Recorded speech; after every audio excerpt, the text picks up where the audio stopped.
I never thought I'd be writing a post like this. Tom and I met during our junior year of college at a mutual friend's party. I was immediately drawn to his easy smile and the way he could make anyone laugh.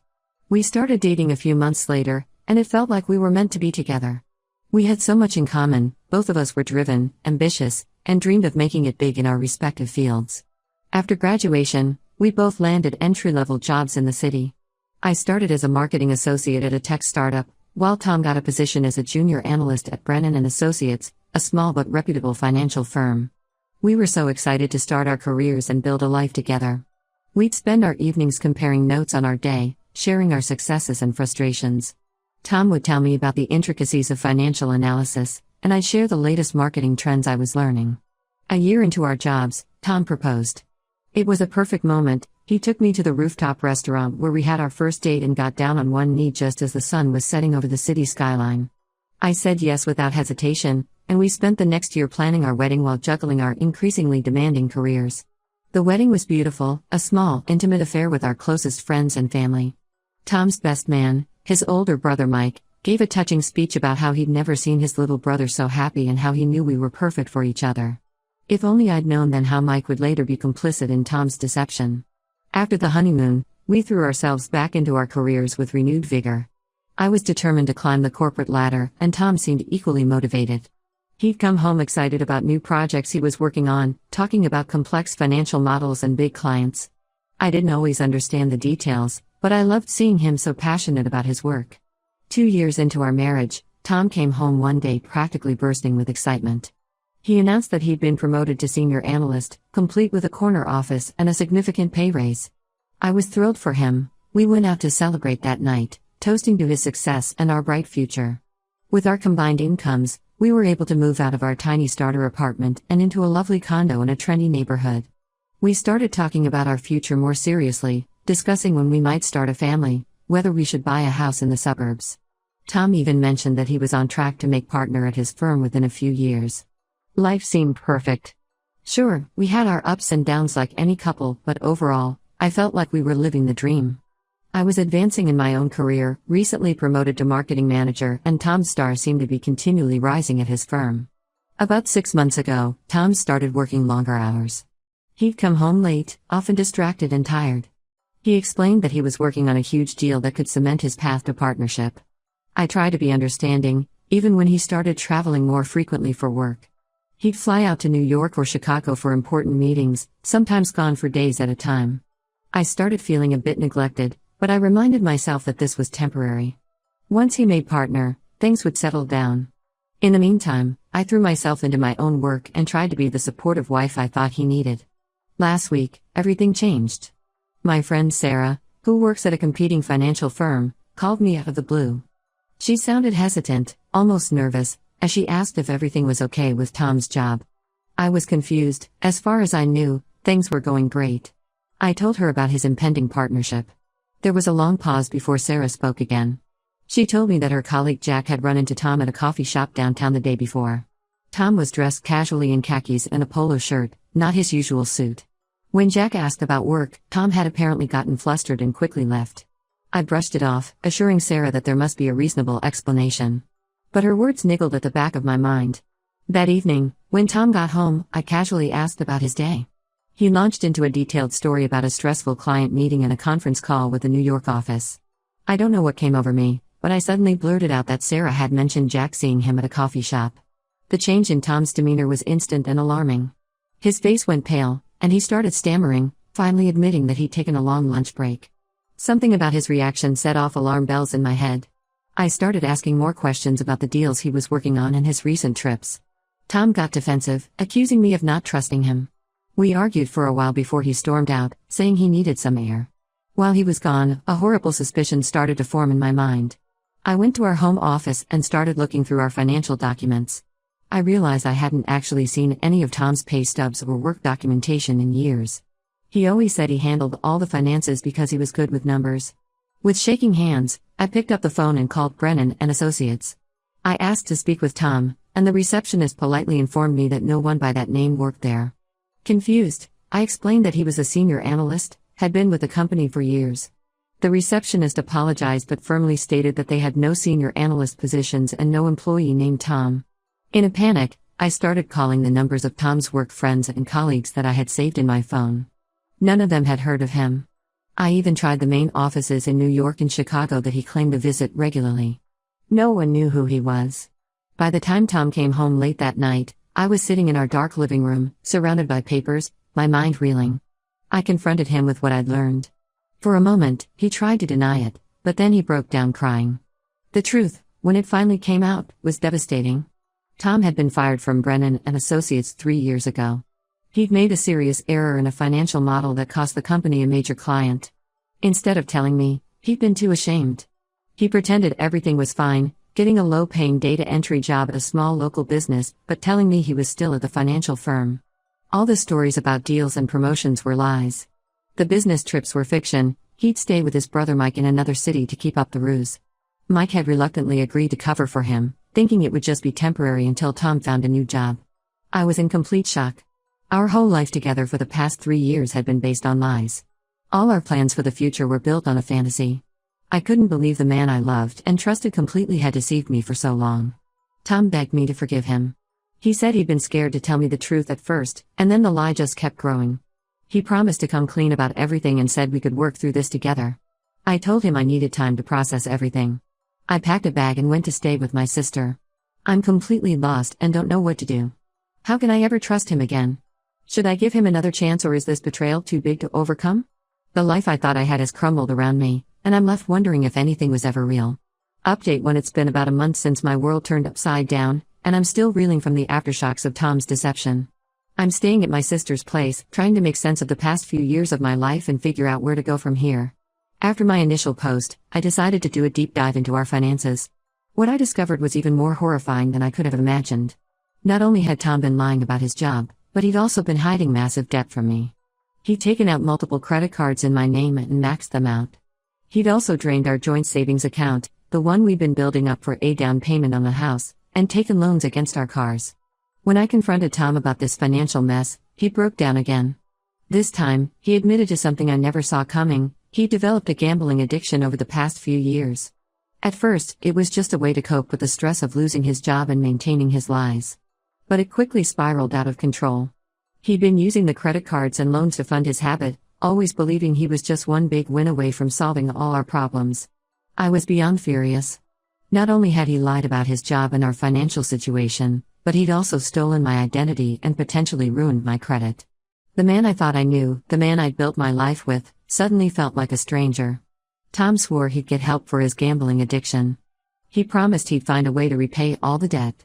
He said he'd do anything to save our marriage. But how could I believe anything he said anymore? I've been replaying our entire relationship in my mind, wondering if there were signs I missed. Were there moments when I should have realized something was off? I remember times when Tom seemed stressed or distant, but I always attributed it to work pressure. Now I wonder if those were moments when the weight of his lies was particularly heavy. My sister has been my rock through all of this. She's let me cry on her shoulder, listened to me rant and rave, and helped me start to pick up the pieces of my life. She's also been gently pushing me to think about my future and what I want to do next. I hired a lawyer to help me understand my options. The revelation about the fraudulent credit cards opened up a whole new can of worms. My lawyer advised me that I might need to file a police report about the identity theft to protect myself financially. The thought of potentially pressing charges against my own husband makes me sick to my stomach, but I know I need to protect myself. Tom's family has been calling and texting nonstop since I left. His parents are begging me to give him another chance, saying that addiction is a disease and I should stand by my husband. His brother Mike called to apologize for his role in the deception, saying he never imagined it would go on for so long or spiral so out of control. I understand that addiction is a serious issue, and part of me feels guilty for not realizing Tom was struggling. But they don't seem to understand the depth of his deception and the damage he's done. This wasn't just a momentary lapse in judgment, it was years of calculated lies that have left me questioning everything about our relationship. Some days, I feel strong and determined to move forward on my own. Other days, I find myself looking at old photos of Tom and me, remembering the good times we shared, and wondering if there's any way to salvage our relationship. Then I remind myself of all the lies, and I feel angry and betrayed all over again. I'm trying to focus on practical steps forward. I've frozen my credit, set up fraud alerts, and am working with the credit card companies to dispute the fraudulent charges. It's a long and frustrating process, but it feels good to be taking action. I've also thrown myself into my work, grateful for the distraction and the stability it provides. My boss has been understanding about my situation and has even hinted at a possible promotion in the near future. It's a small bright spot in the midst of all this chaos. As for Tom, he's been alternating between desperate pleas for forgiveness and angry outbursts. Last week, he showed up at my sister's house unannounced, crying and begging me to come home. When I refused to speak to him, he camped out on the front lawn for 2 days before my sister finally called the police to remove him. I'm trying to limit my contact with him to discussions about practical matters through our lawyers. Every time I see him or hear his voice, it sends me into an emotional tailspin. One moment I'm furious, the next I'm grieving for the future we'd planned together. My friends have been incredibly supportive, rallying around me and offering help in any way they can. Sarah, whose innocent phone call set this whole revelation in motion, has been particularly guilt-ridden. She keeps apologizing for ruining my marriage, no matter how many times I tell her she did the right thing. For now, I'm taking things one day at a time. I'm trying to focus on rebuilding my life and figuring out who I am outside of my relationship with Tom. It's scary and overwhelming, but I know I need to do this for myself. I still don't know if I'll ever be able to forgive Tom, or if our marriage can survive this betrayal. But I do know that I need to prioritize my own well-being and protect myself going forward. Whatever happens, I'm determined to come out of this stronger. Update 2: It's been 3 months since my last update, and the situation with Tom has continued to evolve in ways I never expected. The divorce proceedings are underway, and it's been a messy, emotionally draining process. Tom initially contested the divorce, claiming that his lies and financial fraud were symptoms of his gambling addiction, and that he deserved a chance to make things right. His lawyer tried to argue that the debt should be considered marital debt since it was accrued during our marriage. It was infuriating to sit in mediation sessions and listen to them try to justify years of deception. Thankfully, my lawyer was able to provide evidence that Tom had acted maliciously in hiding the debt and taking out fraudulent credit cards in my name. We had documentation of him forging my signature and lying on credit applications. The judge ruled in my favor, making Tom solely responsible for the debt he incurred. In a surprising turn of events, Tom's brother Mike reached out to me about a month ago. He asked to meet in person, and against my better judgment, I agreed. Over coffee, Mike confessed that he'd known about Tom's job loss and gambling problem for years. He'd been covering for Tom, letting him stay at his place during the fake business trips, and even lending him money occasionally. Mike's revelation was another blow.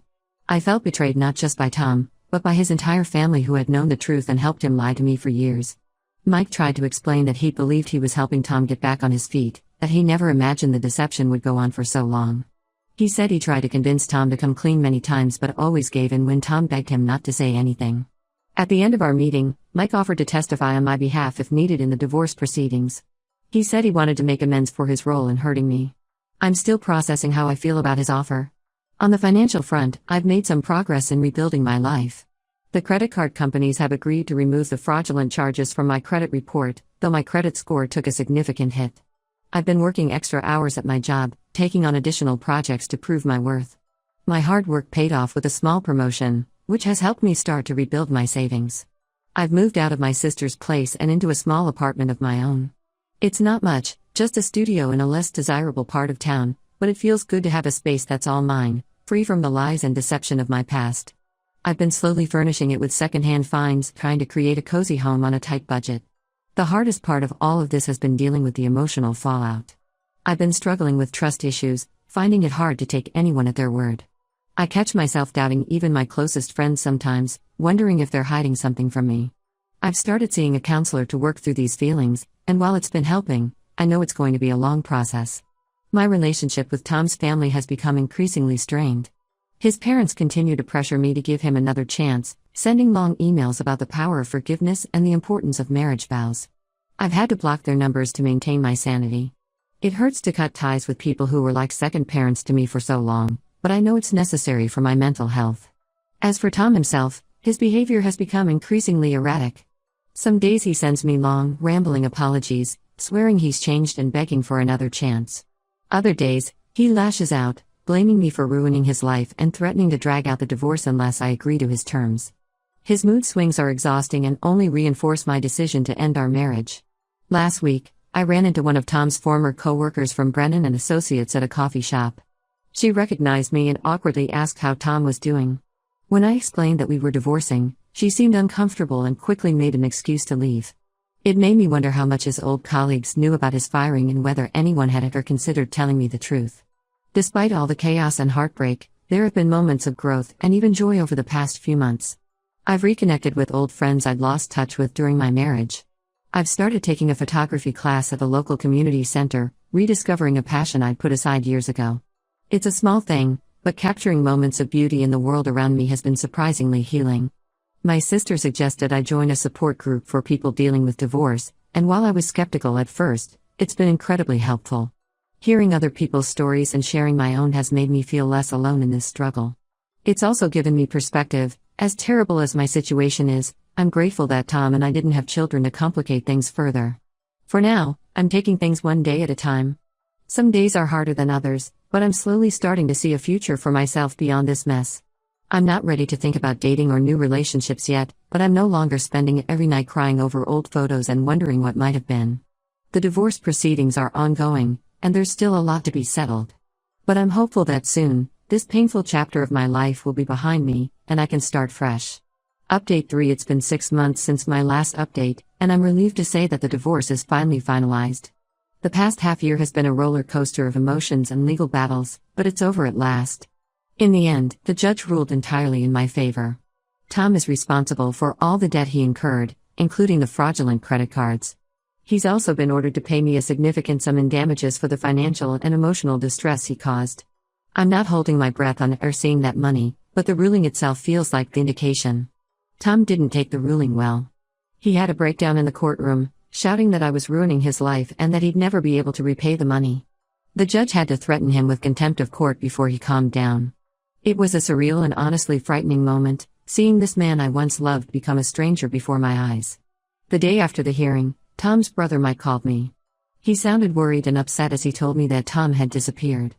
Apparently, Tom had fled town the night before the final hearing, leaving only a cryptic note saying he couldn't face the consequences of his actions. Mike had already contacted the police, as skipping town violates the terms of Tom's bail for the identity theft charges. I'm still processing how I feel about Tom's disappearance. Part of me is angry that he's once again running from his responsibilities. Another part feels an odd sense of relief that I won't have to see him or deal with his emotional outbursts anymore. Mostly, I just feel sad for the man I thought I knew and the life we might have had if things had been different. As for me, I'm slowly but surely putting my life back together. My credit score is gradually improving, and I've managed to save up a decent emergency fund.